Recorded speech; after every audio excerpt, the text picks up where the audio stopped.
L'eau potable consommée à Brest vient d'ici. L'usine de Pont-Arblède est installée aux portes de Landerneau et capte l'eau de l'Elorn. Une canalisation de 23 km longe le fleuve pour alimenter des dizaines de milliers de foyers du pays de Brest. Les inondations de l'hiver 2013 ont fait craindre le pire. Qu'arriverait-il si l'usine se retrouvait noyée par une crue de l'Elorn ? Pour sécuriser le réseau d'eau, il a été décidé d'installer une canalisation au-dessus de l'Elorn. Résultat, un tuyau de 800 mètres de long court désormais sous le tablier du pont de l'Iroise.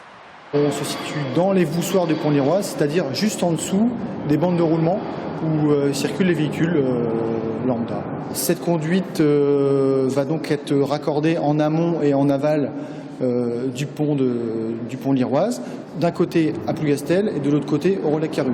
Acheminés à la main, 160 tuyaux ont été assemblés pour réaliser la conduite entre les deux rives de l'Elorn. L'État, propriétaire du pont, a exigé un maximum de précautions de sécurité.